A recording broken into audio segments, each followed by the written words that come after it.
Здравейте! Казвам се Евелин Влахов.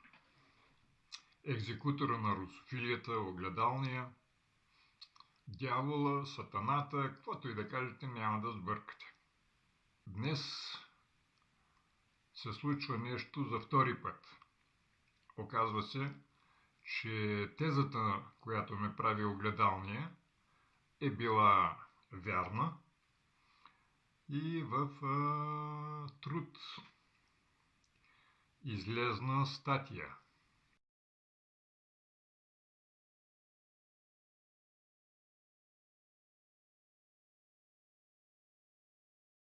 Даниил е бил преди 2000 години един от свидетелите при разпъването на Исус.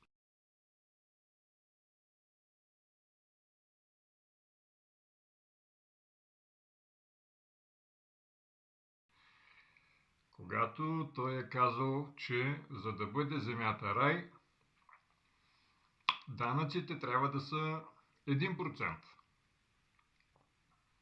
Защото иначе се получава завист. Представете си едно село от 100 човека. Един човек е най-мъдрият между всичките и цялото село му дава по 1%. Това го повтарям, не знам за кой път. Всичките ще имаме по 99%. Да кажем, че този човек съм аз. Ще имам колкото имате и вие, по 99%.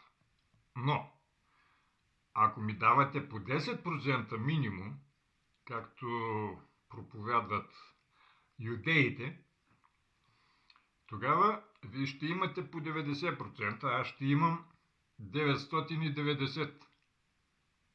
Ще почнете да ми завиждате, аз ще наема някой от вас да играе ролята на полиция, после ще наема някой да ви осъжда, да има законност и така нататък. Схемата ви е ясна в днешно време каква е. Ако минем на... Всъщност това не може да стане отведнъж да се мине на 1%, защото има хора, които за да се вкарат в хомота са докарани до просешка тояга. Нямат земя. Много от тях са загубили земята и така нататък. След това не всички в едно общество могат да се занимават само с селско стопанство. Сега за оцеляване да, и ще оцеляваме добре. Но все пак живеем 21 век. Има неща, които трябва да минат както беше през байтошово време, само че не в държавно планиране, а в частно планиране. И това да не се планира от никой друг, освен от тези, които ще се занимават с това и ще ползват благата от това.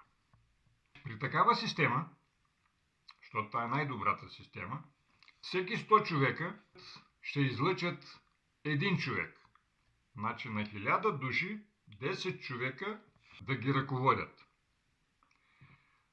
Сметката е такава, че България може да се ръководи от 70 707 човека. При сегашните 450 000. Освен това, България може да бъде първата пацифистка държава, защото сме заобиколени от българи.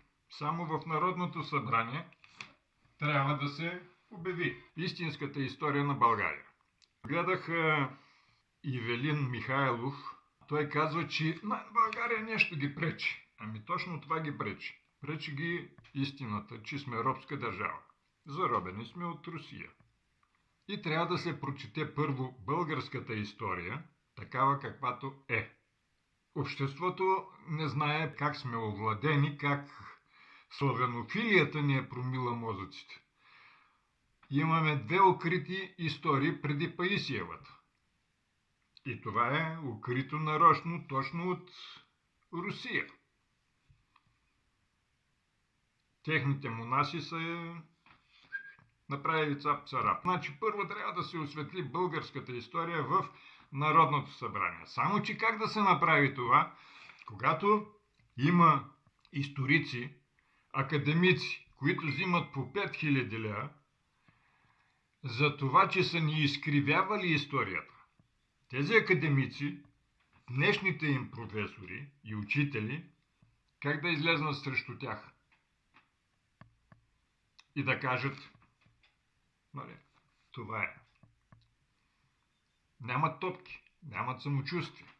Това е проблема. Иначе няма никакъв проблем да се осветли историята. Тогава отпада и проблема с Македония, отпада проблема с всички. При осветлена история, света знае историята и никой няма да каже копче. Проблема е в нашите политици, че нямат топки, защото всичките са от системата, всичките са от доказалите се. Ако имаха топки, лесна работа. И как? Къде ще се опълчи, примерно, Пеевски, да каже българската история? Как ще стане тая работа? Те ще го освиткат на 10-та минута. Няма как да го направи. Осветлили са историята, народа се обединява. Този, който направи това, който, нали, осветли историята, той ще спечели доверието на народа.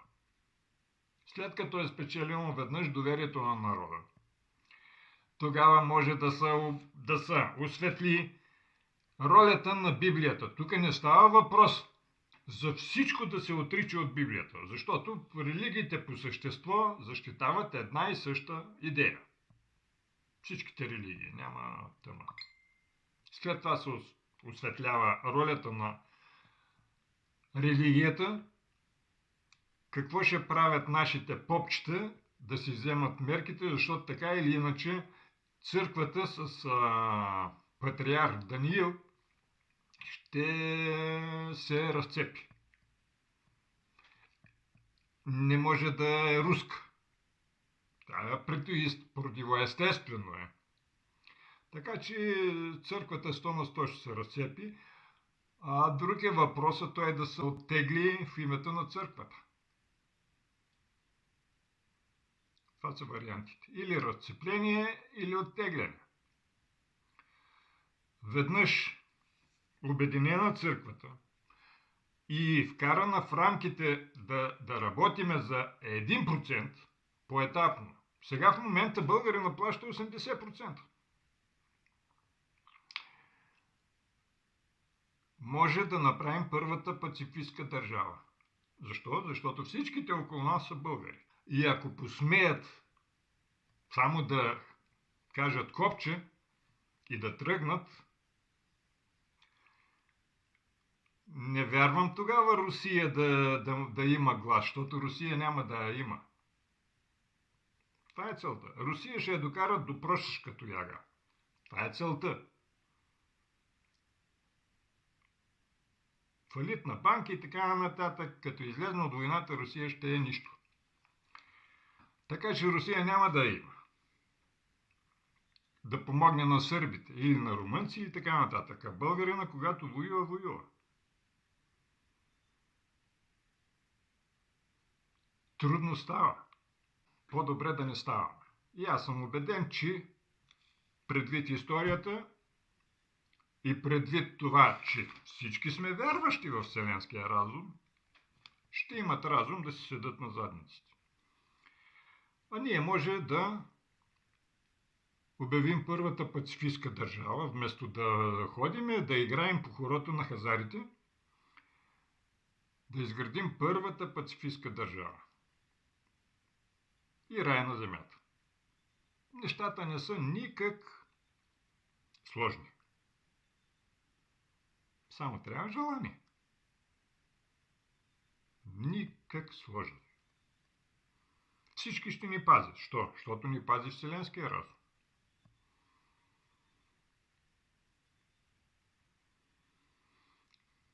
Ще се управляваме от 700. Нека да са 8, нека да са 10, да са 100 хиляди. Но сега абсурдно. Схванахте идеята,